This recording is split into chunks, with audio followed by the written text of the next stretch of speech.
Gravação iniciada, presidente. Obrigada, Fabimar. Conselheiros, bom dia. Estamos começando a sessão do dia 3 de fevereiro, na parte da manhã, com a presença dos conselheiros. Estamos com um quórum mínimo para a realização da sessão.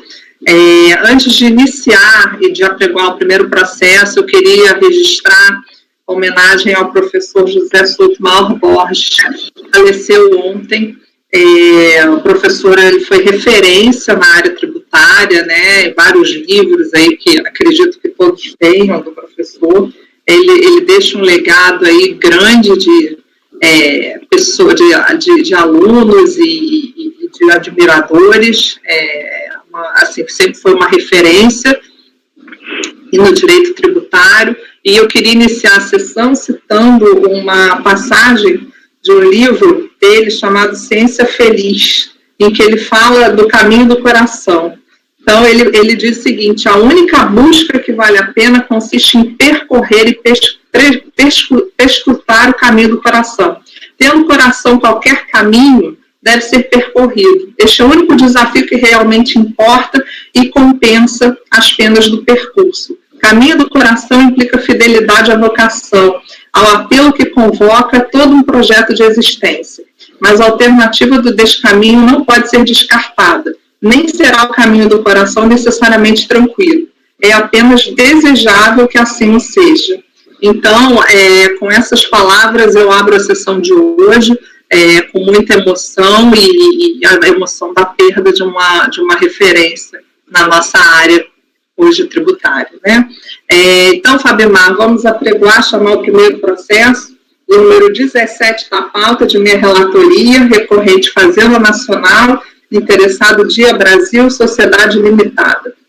O patrono está presente? Está presente, sim, presidente. Farei a convocação. Ok, obrigada.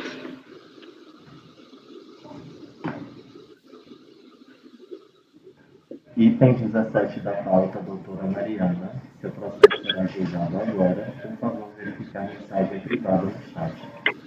Item 17 da pauta, doutora Mariana. Seu processo será julgado agora. Por favor, verificar a mensagem privada no chat. Patrona convocada, presidente. Obrigada, Fabimar. Doutora, bom dia, seja bem-vinda à nossa turma. Eu vou pedir para a senhora deixar o microfone no mudo para eu poder relatar, ok? Ok, perfeito. Obrigada. Então, o processo está na pasta, conselheiros. Recurso especial interposto pela PGFN, em face do acórdão 11.01001.101, proferido pela primeira turma ordinária da primeira Câmara da primeira sessão, por meio do qual foi dado parcial provimento ao recurso voluntário para cancelar a infração de dose de custos, compras não comprovadas. O acórdão recorrido, a ementa é o abaixo transcrevi. O contribuinte apresentou recurso especial contra a parte em que o julgamento lhe foi desfavorável, dose de despesa, segundo o tópico da ementa acima transcrita, mas esse não foi admitido, não tendo sido interposto agravo dessa decisão. No recurso especial interposto pela Procuradoria, por sua vez, a insurgência é contra o primeiro tópico da ementa acima transcrita, glose de custos, compras não comprovadas. Alega a recorrente que a questão objeto do dissídio jurisprudencial tem o seu cerne no campo do ônus probatório na relação jurídico-tributária. Os seguintes excertos do recurso especial sintetizam a argumentação da recorrente. Aí eu destaquei, prossigo aqui no destaque, aí embaixo. Como paradigmas da divergência alegada, apresentou os acórdãos 11.02, 00878 e 18.03.00241, os quais demonstrariam, no seu entender, a existência de divergência com relação à interpretação do conteúdo e do alcance do 923 de 2099, artigo 36 da Lei 9784 de 99 e artigo 333 do CPC 73. O recurso foi admitido por meio do despacho de folhas. O contribuinte apresentou contra-razões ao recurso especial, nas quais aduz que, ao contrário do que quer dar a entender a recorrente, a questão decidida no acordo recorrido não diz respeito ao ônus probatório, nem tampouco a uma pretensa ou indevida inversão do ônus da prova que teria sido promovida pela decisão recorrida, e sim de afastamento da certeza e liquidez do auto de infração com base nas provas produzidas pelo recorrido. Em outras palavras, sustenta que o inconformismo da Procuradoria se restringe apenas à valoração das provas apresentadas desde a acusação fiscal até a impugnação, em face da valoração das provas realizada no bojo dos acordos paradigmáticos, e que, não tendo recurso especial cabível em hipótese de divergências na valoração e acatamento das provas produzidas pelas partes, o recurso não deve sequer ser conhecido. Alternativa e subsidiariamente requer que, a caso conhecido, não seja provido o recurso, pois ausente no acórdão recorrido qualquer manifestação de divergência de interpretação quanto aos dispositivos legais mencionados pela recorrente. É o relatório. Doutora, eu vou marcar seu tempo aqui no meu cronômetro. E a senhora fica à vontade, a senhora tem 15 minutos.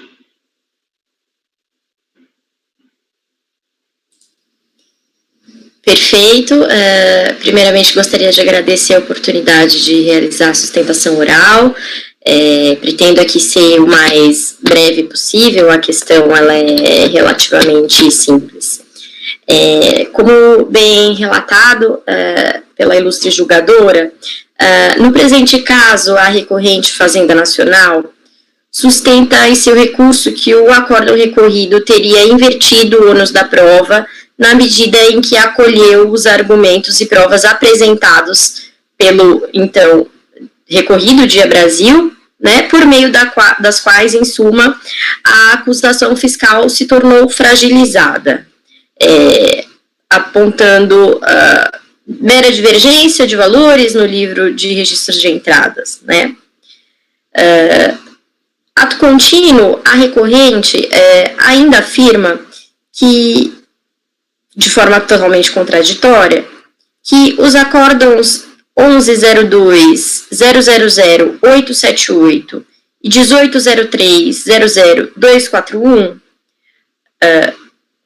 supostamente caracterizariam a situação de inversão do ônus da prova com relação à documentação e comprovação de custos e deduções realizados no caso em questão.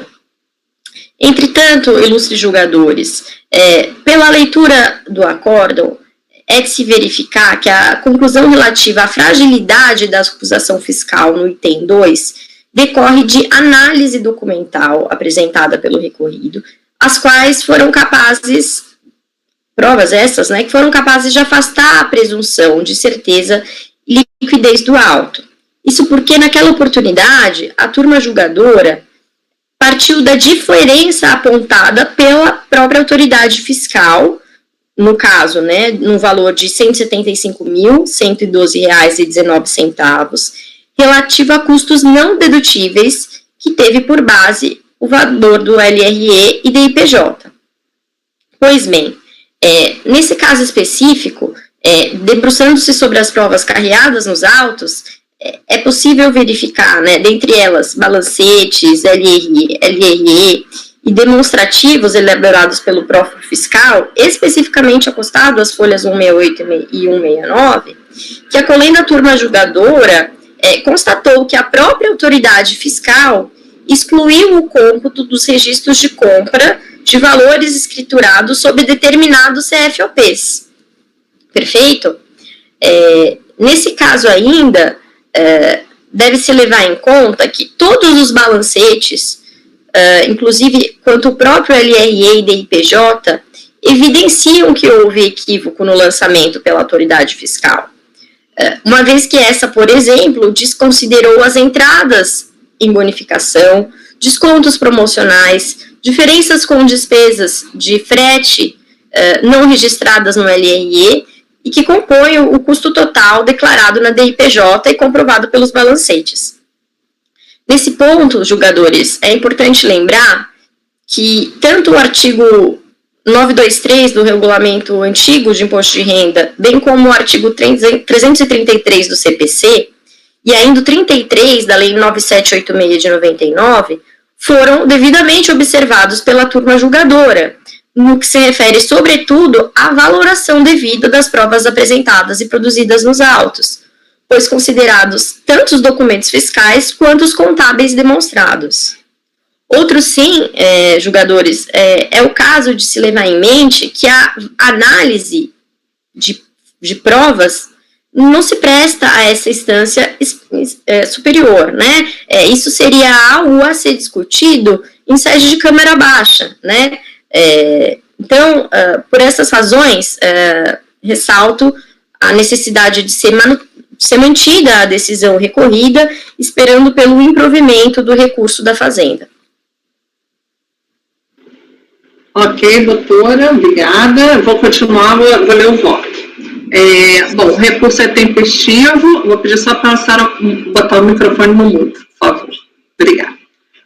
Contudo, em face das alegações formuladas e em contrarrazões relativas à ausência de efetiva divergência jurisprudencial a ser sanada, deve-se averiguar inicialmente se o recurso deve ser conhecido ou não. A recorrente alega que a questão divergente estaria no ônus da prova e não simplesmente na valoração da prova apresentada, ao pressuposto de que a escrituração fiscal só faz prova a favor do contribuinte quando acompanhada de toda a documentação que a embasou. Nesse sentido, a recorrente destaca no recurso os seguintes excertos das emendas dos dois paradigmas apresentados. Então, o acórdão 11.02.00878, transcrevo a emenda aqui, são considerados indedutíveis os custos e despesas cuja efetiva realização e os respectivos pagamentos não forem devidamente comprovados pelo sujeito passivo através de documentação hábil e idônea. É o ônus do contribuinte comprovar todos os custos e deduções que utilizou para reduzir a base de cálculo dos tributos quando intimado para tanto sob pena de glosa por parte da autoridade fiscal. E o 18.03.00241, custos e despesas não contabilizados. Não são dedutíveis do lucro líquido na determinação do lucro real as parcelas dos custos ou das despesas não escrituradas nos livros contábeis, os quais somente foram informados na DIPJ, ainda mais quando não se comprova sequer que tais encargos foram incorridos. Assim, enquanto os acórdãos paradigmáticos exigiram do contribuinte a produção de provas cabais dos custos a serem deduzidos, o acórdão recorrido, por sua vez, teria considerado que a mera elaboração e apresentação de demonstrativos pelo contribuinte autuado seria suficiente para desconstituir o auto de infração. Discordo desta forma de apresentação da pretensa divergência alegada. A recorrente tenta fazer com que a divergência aparente tenta fazer com que a divergência aparente está no ônus da prova quanto aos fatos registrados na contabilidade, quando que, de fato, motivou o cancelamento da infração da glosa de custos foi, na verdade, a convicção do colegiado quanto à total fragilidade da acusação erigida com base em simples indício de irregularidade. E isto pode ser facilmente comprovado quando se considera o fato de que o acórdão recorrido manteve a autuação fiscal relativa à glosa de despesas escrituradas pelo contribuinte, justamente porque o contribuinte não se desincumbiu do seu ônus de provar, por meio de documentação suporte, a efetividade e dedutibilidade das despesas em questão. A própria ementa do julgado ao norte transcrito deixa evidenciado que, com relação a essas despesas, a glosa foi mantida exatamente porque o contribuinte não trouxe as provas das despesas escrituradas. O seguinte excerto do voto condutor do acórdão recorrido também evidencia com clareza qual o entendimento do acórdão recorrido quanto ao ônus da prova dos fatos registrados na contabilidade. Eu destaquei, com referência às glosas de despesas com aluguel de funcionários, aluguel de carro e gastos diversos estrangeiros, verifica-se que a contribuinte, embora por 3 vezes intimada, não apresentou à fiscalização a documentação correspondente. Em sua impugnação, apresentou documentos que estariam juntados às folhas tais. A defesa limita-se a questionar a decisão recorrida acerca da necessidade de detalhamento dos valores adicionados ao valor e alegar que demonstrou as despesas por amostragem. Evidente, portanto, que, ao contrário do que foi alegado, não está cabalmente comprovado o acréscimo do valor conforme se depende nas cópias do laú dos livros Diário e Razão. Logo, não há qualquer presunção de inveracidade das informações extraídas da sua escrituração. Como demonstrado, desde as intimações lavradas no curso do procedimento fiscal, a prova exigida da contribuinte é de natureza documental, e o início de prova trazida em impugnação e não complementada em recurso voluntário não se mostra hábil a suscitar dúvidas acerca das conclusões fiscais. Por tais razões, a diligência é desnecessária e a glosa deve ser mantida. Assim, o presente voto é no sentido de negar provimento ao recurso voluntário relativamente à glosa de despesas. Resulta nítido, portanto, que o recorrido tem como pressuposto o entendimento de que cabe ao contribuinte o ônus da prova quanto às despesas por ele escrituradas por meio de documentação de suporte, não bastando apenas a apresentação da própria escrituração. O que de fato ocorreu, portanto, com relação à glosa dos custos, como demonstrado no recorrido, é que a fiscalização apenas construiu um simples indício de irregularidade. A fiscalização, ao contrário do que fez com relação às despesas que glosou, em que identificou com precisão a quais específicas rubricas e parcelas se referia, não apontou objetivamente parcelas de custos que a contribuinte deveria comprovar por meio de apresentação de documentação suporte à efetividade de sua existência e dedutibilidade. No seguinte excerto do voto condutor do acordo recorrido, deixa isso evidente. Então, deve-se ter em conta que a autoridade fiscal apenas erigiu um indício de irregularidade no registro de custos, deduzidos na apuração do ano calendário de 2001. Não demonstrou que parcelas foram indevidamente registradas, mas apenas apontou uma incompatibilidade entre os totais anuais escriturados nos registros fiscais e nos livros contábeis da IPJ. A explicação para a diferença pouco representativa, identificada pela fiscalização, do total de compras, normalmente tendo em conta que a contribuinte opera como rede de vendas ao varejo, poderia decorrer não só dos fatores alegados pela contribuinte, como também de diversos outros, como, por exemplo, a falta de escrituração de alguma nota fiscal de compra, ou mesmo a postergação ou antecipação de registro ou em outro ano calendário.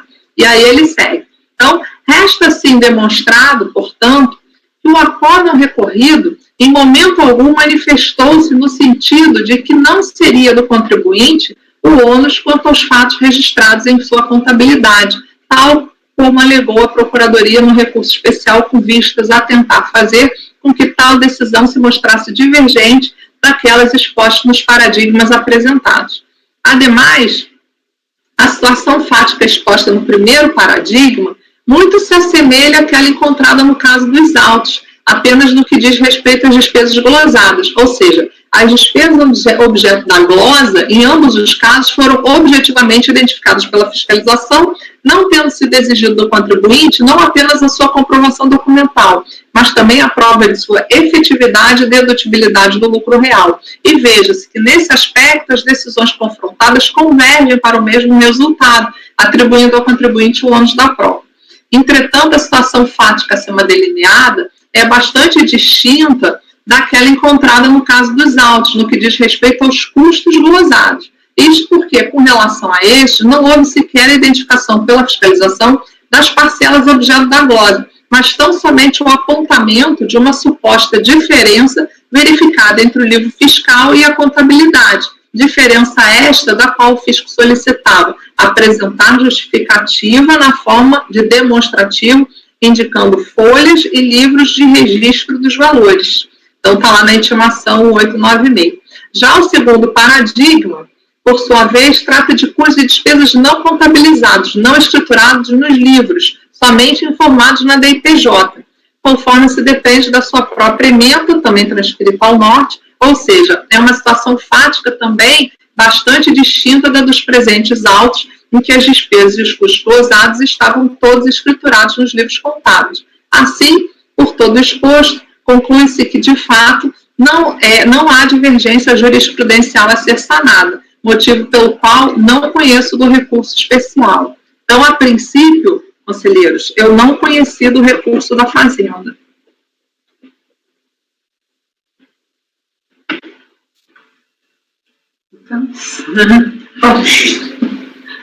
Agradeço cuidado na análise do meu voto no recorrido, a amplitude Quando eu vejo que eu já tremo. Agradeço, e a circunstância é a anterior, né? A questão foi de acusação fiscal, né? Então, é claro que isso envolve distribuição de ônus de prova, né? Mas o fato é que os paradigmas não se debruçaram sobre circunstâncias em que a fiscalização operou com indícios, né, para a glosa. Então, acompanhe. Conselheira Lívia. Acompanho integralmente. Conselheiro Fernando. Presidente, parabenizo o voto e acompanho. Conselheiro Toselli. Presidente, acompanho. Conselheiro Caio. Acompanho. Bom, doutora, foi por unanimidade, não conhecido, tá? Recurso. Obrigada. Recebê-la. Até a próxima. Bom dia. Bom dia. Tchau. Fabimar? Oi, presidente. O 18 já está aí, né? Sim. Tá. Vamos passar para o 18 da pauta, então, de relatoria do conselheiro Caio, recorrente Fazenda Nacional, interessado Termocabo S.A. Então, vamos chamar o patrono, Fabimar, por favor. É sustentação oral. Ok, presidente, farei a convocação. Obrigada.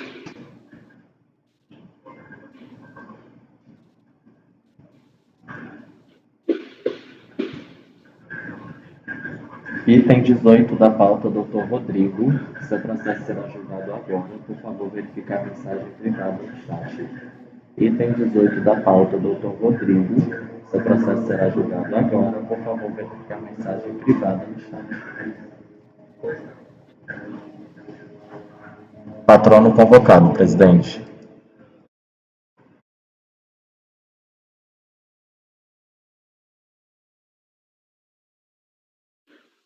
Senhores, a presidente Andréa ficou cinza para mim.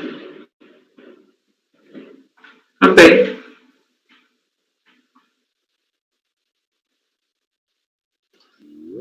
Eu não vou chutar o presidente, doutor Caio. Você, como vice-presidente, eu acho que Não sei, deu uma carinha triste aqui, Fabimar. Não sei o que houve. Também a mesma carinha deu para você? O que aconteceu ontem comigo, lembra? Vendo o YouTube da patrona? Foi a mesma coisa, veio uma cara triste. Fabimar, então, eu tenho que convocar de novo? O que eu faço? Agora fiquei perdida no meu script. Deixa eu ver aqui. Vou apregoar. Já entrou o patrono. Tá bom. Tá. Deu tudo certo, né? Oi, doutor, bom dia. Seja bem-vindo à nossa turma. Tive uma queda, não sei o que aconteceu, mas já está tudo resolvido.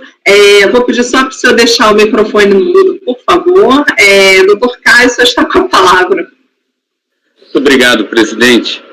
Vou passar o relatório. Trata-se de recurso especial interposto pela Procuradoria-Geral da Fazenda em face do acórdão 1402, final 815, proferido pela segunda da quarta da primeira sessão, em sessão de 11 de novembro de 2011, que deu provimento parcial ao recurso voluntário e negou o provimento a recurso de ofício. Aqui eu colaciono a ementa e, em resumo, temos que a contenda tem como objeto a exação de IRCS e IR-fonte dos anos calendários 2003, 2004 e 2005, exigidas por meio de auto de infração contra contribuinte sob diversas acusações de omissão de receitas, remuneração indireta a beneficiário não identificado, postergação de receitas, exclusão indevida do lucro real, provisionamento em monta superior ao máximo permitido e glosas de despesas. Mas eu registro, desde já, que a celeuma que prevalece no feito nessa instância especial é apenas em relação à dedução de perdas no recebimento de créditos referentes às atividades da contribuinte, normalmente em relação a um contrato firmado com uma empresa pública de fornecimento de energia elétrica. Então, a seguir, para enriquecer o voto, eu trago um excerto do relatório do recorrido, do qual eu resumo da seguinte forma, que a DRJ deu provimento parcial à impugnação da contribuinte, cancelando o item referente ao diferimento da parcela do lucro não realizado, em relação a receitas advindas a esse contrato firmado com a empresa CBE, e contra tal decisório foi tirado o recurso de ofício pela monta do cancelamento. No mais, a autuação foi integralmente mantida. Inconformada também com essa procedência apenas parcial, a recorrida vem ao CARF por voluntário e suma reiterando as alegações. Conforme mencionado, a turma negou o provimento ao apelo de ofício e deu provimento parcial ao voluntário, apenas para cancelar a glosa dessa perda de dedução referente a um crédito da contribuinte junto à CBE, atinente ao contrato PIE 029020, correspondente ao fornecimento de energia por 17 dias que não tinha sido abarcado por esse contrato. Aí houve, basicamente, explicando um início de contenda, uma negociação e um acordo pelo não pagamento desse crédito referente a esses 17 dias. Isso foi tratado pelo contribuinte como uma perda dedutível, pela administração pública como uma perda não dedutível pelo não atendimento dos requisitos da 9430 de 96. Ciente, a Fazenda não opõe embargo, impondo diretamente especial, que exatamente apresentando suposta divergência jurisprudencial, ela questiona esse não atendimento aos critérios do artigo 9 a 12 da 9430 para dedução dessa perda. Processado especial foi admitido, intimada a contribuinte apresenta contrarrazões e ainda a contribuinte também chegou a apresentar seu recurso especial. Mas antes da análise da admissão, o contribuinte haveria então uma necessidade de um saneamento, mas antes mesmo, tanto da admissibilidade como do saneamento, foi noticiado a desistência do contribuinte do seu apelo especial. Assim, determinado o procedimento de segregação dos créditos incontroversos, o processo foi distribuído a esse patrono, esse conselheiro. Presidente, é o relatório. Ok, doutora, eu vou marcar seu tempo aqui, tá? O senhor fica à vontade para sustentação, 15 minutos. Pois não, muito obrigado, senhora presidente, ilustre conselheiro, demais conselheiros integrantes dessa Câmara Superior. Vou ser breve na minha sustentação. O caso, como muito bem relatado, versa sobre a dedutibilidade de perdas efetivas em função do reconhecimento de que determinados valores que haviam sido faturados não seriam de fato devidos. Eram valores que haviam sido faturados à CBE, empresa que havia contratado a hora recorrida para o fornecimento de energia elétrica, mas determinadas rubricas estavam relacionadas a um período anterior ao início da operação comercial. Quando a fatura foi emitida, esses valores foram tributados na competência e, uma vez instaurado um procedimento amigável para esclarecer a cobrança daqueles valores, ambas as partes reconheceram que aqueles valores não eram devidos e, portanto, como não eram devidos, eles foram jogados como perda e tomada a dedutibilidade dessa perda em função deles já terem sido tributados na competência quando do respectivo faturamento. Ou seja, essa é uma situação que ela não reflete uma liberalidade, ela não reflete uma perda ou uma provisão para créditos de liquidação duvidosa, ela decorre exclusivamente do fato de que as partes reconheceram que aqueles valores não eram devidos e, portanto, como já haviam sido tributados, foram jogados à perda e tomada a respectiva dedutibilidade. Inclusive, esse é um dos aspectos da natureza do que foi efetivamente realizado, né, que foi considerado pelo acordo recorrido. O acordo recorrido é claríssimo ao estabelecer que o que ocorreu de fato não foi um perdão de dívida, não foi uma liberalidade, e também o contribuinte não deveria estar sujeito ao artigo 9º da Lei 9430, porque o artigo 9º da Lei 9430 parte de uma premissa que o contribuinte, aquele que pretende tomar a dedutibilidade da perda, tem um direito de crédito, o que não é o caso em questão. O caso em questão está relacionado ao reconhecimento de que aqueles créditos não eram devidos pelo próprio credor da obrigação. E esse é um primeiro ponto que está relacionado à própria admissibilidade do recurso especial, porque qualquer conclusão diversa da que chegou ao acordo recorrido deveria necessariamente passar por um reexame do que ocorreu de fato entre as partes. O acórdão recolhido, ele afirma categoricamente que o que ocorreu de fato não foi um perdão de dívida, não foi uma provisão em função de crédito e liquidação devidosa. Foi o reconhecimento de ambas as partes em sede de um procedimento amigável de controvérsia, em que foi reconhecido que aqueles valores não eram devidos. Seria, inclusive, contraditório se exigir do contribuinte que buscasse o judiciário para permitir a dedutibilidade de um direito que o próprio contribuinte reconhece que seria indevido. É como se cada um de nós que está nessa sessão recebêssemos uma fatura de qualquer prestadora de serviço público, questionássemos determinado item da fatura, a prestadora de serviço público reconhece que foi faturado de modo equivocado e a prestadora de serviço, né, logicamente, terá o direito, caso já tributado aquelas rubricas, de baixar como perda e tomar a dedução daquelas despesas. Seria, inclusive, incoerente exigir da prestadora de serviço público que se buscasse o judiciário para pleitear um crédito que ela própria reconhece como indevido. Então, esse é um primeiro aspecto relacionado à admissibilidade do recurso, que passa pela a impossibilidade de reexame do que ocorreu de fato no âmbito deste processo.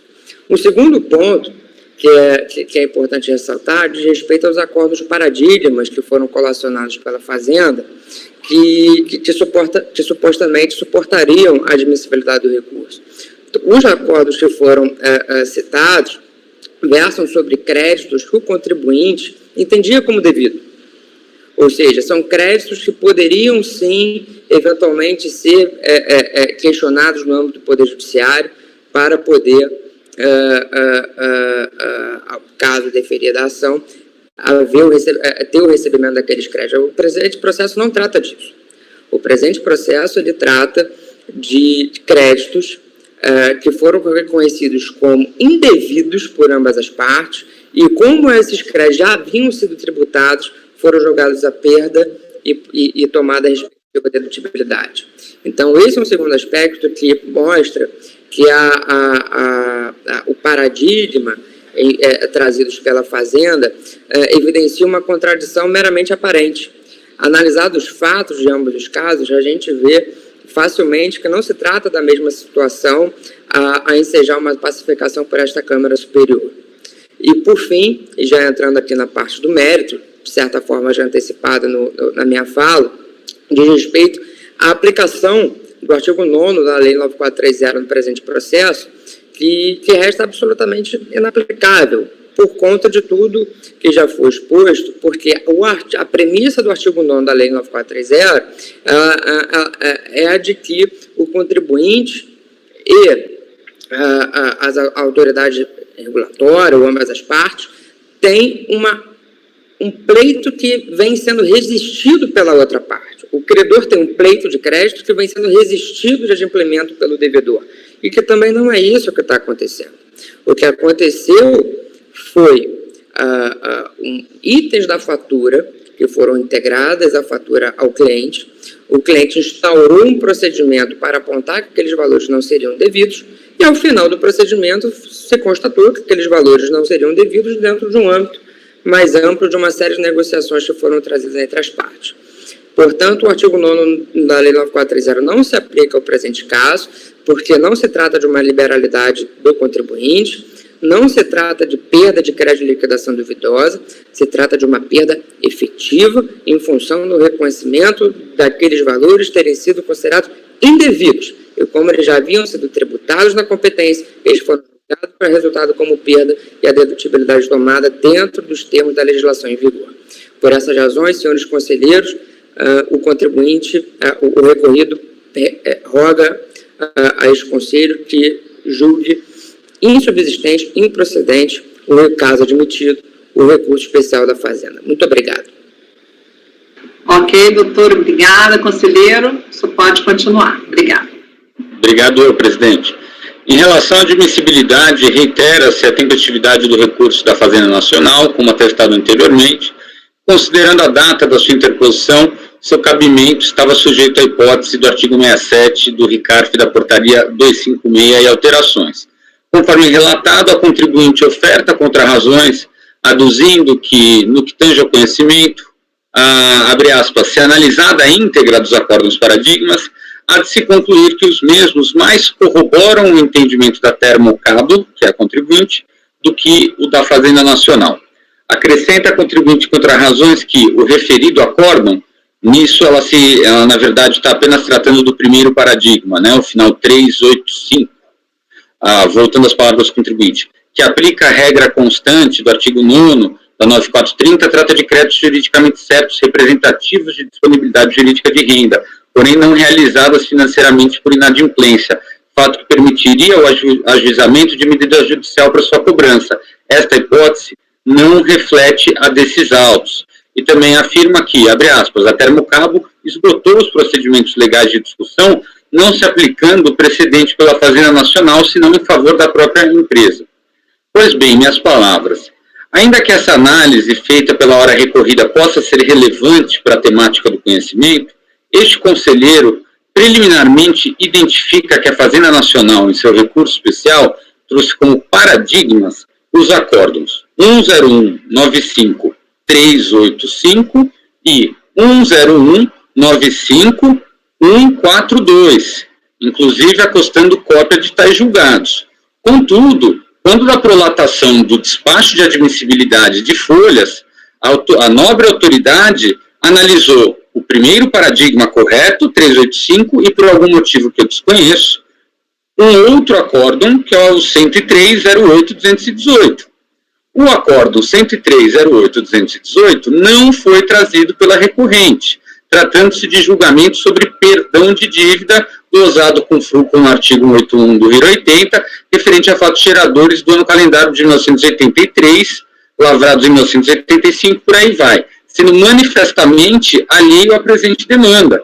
Por outro lado, uma vez que ambos foram considerados aptos para permitir o manejo do apelo da Fazenda Nacional, inclusive o primeiro paradigma, que efetivamente faz parte da adução recursal de cabimento, que por si só bastaria singularmente para o prosseguimento da pretensão, eu passo então a análise do conhecimento deste primeiro, considerando que o segundo paradigma, que efetiva e realmente foi trazido pela Fazenda, não foi analisado. Né? Então, acho que ficou claro para os colegas que a Fazenda trouxe os acórdãos A e B como paradigmas, e no despacho de admissibilidade foi analisado A e C. Mas como só bastaria A, eu vou fazer agora a análise do A, ok? Nesse sentido, cotejando o V-acórdão 101.95.385, paradigma com detida atenção, faz necessário ponderar a similitude fática com o presente caso, agora sob escrutínio. Primeiro, confira-se integralmente a fundamentação do julgamento da matéria questionada pelo fazendário no nosso acórdão recorrido. Então, eu trago aqui as palavras do relator, né, que teve seu voto vencedor. Ele basicamente relata a adução da recorrente no seu voluntário, né, no lançamento fiscal, o agente atuante equivocadamente qualificou como desconto, por aí vai, e aí conclui o relator que, abre aspas, nesse ponto tem razão a recorrente, isso porque não se trata de desconto concedido, muito menos perda classificável como de liquidação duvidosa. Conforme asseverado, o órgão contratante, CBE, questionou o preço do serviço cobrado, as partes aceitaram a arbitragem e chegaram a um acordo quanto ao valor, logo o correto procedimento da contribuinte. Essas palavras do recorrido. Como se vê, minhas palavras, como se observa e fica muito claro do trecho acima colacionado, o ratio decidendi do aresto combativo foi a consideração de que o valor tratado como perda no recebimento de créditos pela fiscalização era objeto contratual abrangido por cláusula de arbitragem, regulada pela 9307, e posteriormente acabou sendo objeto de uma resolução formal não litigiosa, né, acordando pelo seu não pagamento pela CBE, tendo sido tal valor já ofertado à tributação anteriormente, né, por conta da dinâmica do regime de competência, de modo que a sua exclusão garantiu a neutralização da tributação dessa monta não mais exigível. Frise-se que a constatação referente à abrangência da cláusula arbitral do acordo firmado entre as partes, assim como o fato de ter havido a oneração pretérita desse valor, viraram fatos incontroversos na demanda, não havendo seu questionamento e nem provas correspondentes pela Fazenda Nacional, que inclusive optou por não apresentar embargos. Tais circunstâncias apreciadas e julgadas no recorrido, que a gente viu que foi o cerne, né, da decisão, elas são bastante específicas e possuem contornos jurídicos e legislativos muito próprios. Já o Acórdão Paradigma, o primeiro, né, que foi efetivamente analisado, tem no seu arcabouço fático receitas financeiras que a contribuinte não havia incluído na apuração do lucro real. É diferente. Né? No outro, ele incluiu, tributou e depois fez a exclusão. Né? Então, aqui é receita financeira no paradigma, que não foi incluído, e também não houve a adoção de procedimentos judiciais para reaver tal crédito. Confira-se aqui um trecho do paradigma. Abre aspas, não teria incluído, né, acusação na apuração do lucro líquido para determinação do lucro real, nem na base do RPJ, receitas financeiras incidentes sobre créditos em liquidação, sem que, para tanto, o autuado tivesse instaurado o procedimento judicial. Esse é o paradigma. Voltando minhas palavras. Na autuação julgada por tal decisão, os fatos colhidos pela fiscalização são deveras diversos das circunstâncias do presente caso, não se tratando de cláusula de arbitragem, nem de acordo firmado entre as partes, e tampouco de oferta anterior à tributação. Diga-se que também nada se versou no julgado paradigma sobre a origem de tais valores, sobre a postura da contribuinte em relação a tais perdas, além de simplesmente afirmar que não houve providências judiciais. Certamente não existe, na opinião deste relator, similitude fática necessária para o questionamento do Acórdão 1402, final 815, ora recorrido, que carrega conjunto fático probatório devidamente analisado e considerado nos fundamentos determinantes, diversos e peculiares.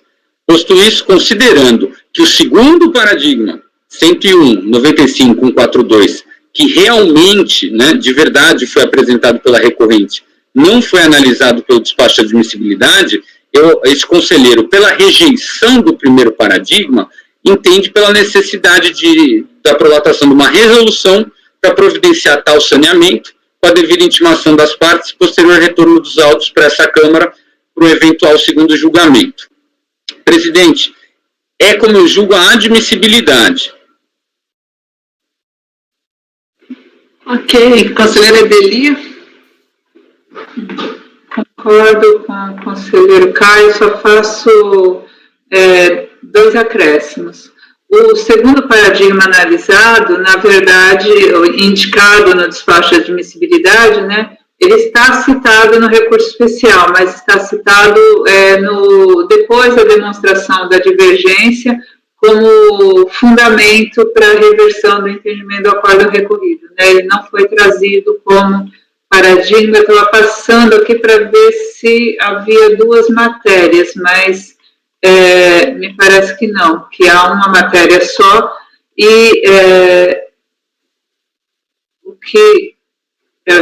esse acordo foi citado só nos fundamentos, né, 103.08.218, e a divergência a Procuradoria suscita nos mesmos termos do DIEMENTES, 9101.005.220, são os mesmos paradigmas, e a Procuradoria incorre no mesmo erro em trazer esse acórdão 101.95.385, se não errei a citação, ele na ementa ele traz a referência a perdas, né, e a Procuradoria se equivoca mais uma vez, se pautando na ementa do paradigma, quando esse paradigma não trata de glosa de perdas no recebimento do crédito, mas sim de falta de tributação de receita financeira decorrente do crédito que está sob inadimplência. Né? Então, concordo com o conselheiro Caio, esse paradigma não se presta a caracterizar a divergência e o segundo precisa ser analisado. Acompanho na resolução. Ok, conselheira Lívia.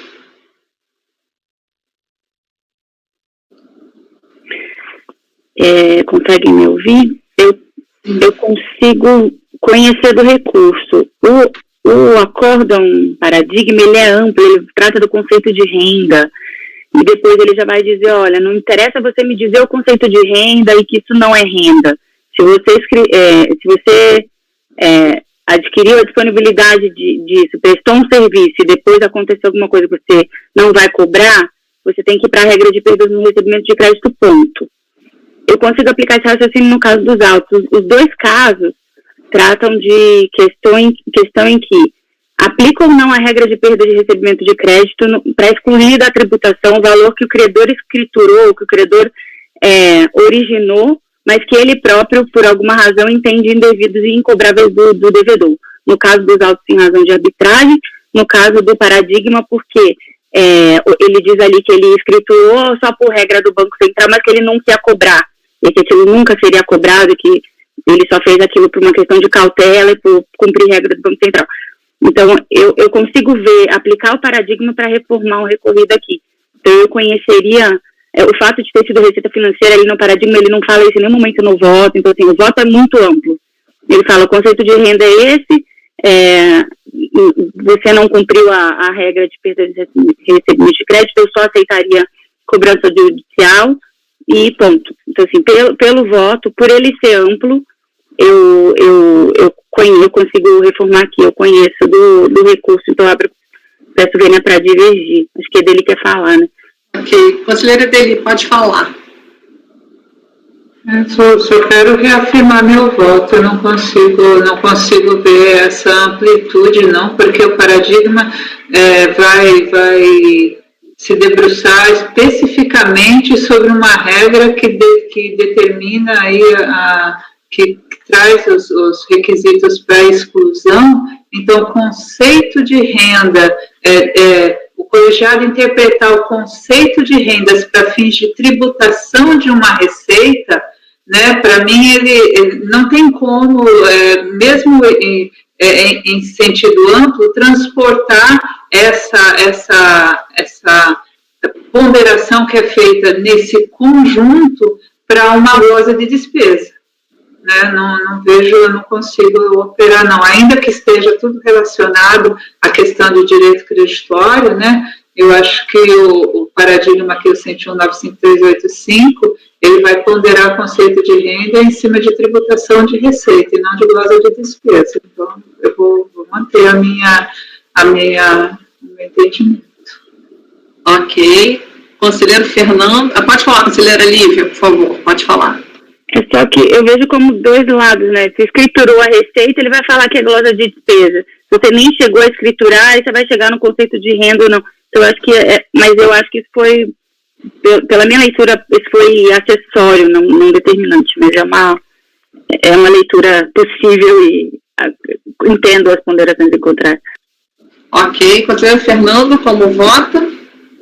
Presidente, o paradigma analisado pelo conselheiro Caio, também entendo que ele não guarda similitude fática, nem jurídica, como diz o conselheiro, nem legislativa com o que a gente está tratando no recorrido. Né? Então, também acho que ele não saiu com paradigma e concordo com a conversão do julgamento em diligência para análise efetiva, né, do segundo paradigma que realmente foi indicado pela Fazenda, esse recurso.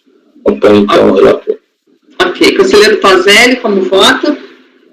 Eu também fico convencido aí que os casos são incomparáveis. Então, eu concordo que faltaria a análise do segundo paradigma, acompanho o relator.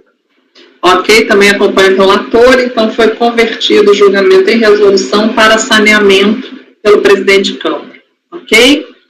É isso, doutor. Um abraço. Vencida a maioria. Vencida a conselheira Lívia. Isso, por maioria. Ok, vencida a conselheira Lívia. Tudo bem? Obrigado. Muito obrigado. Bom dia a todos. Tchau, tchau.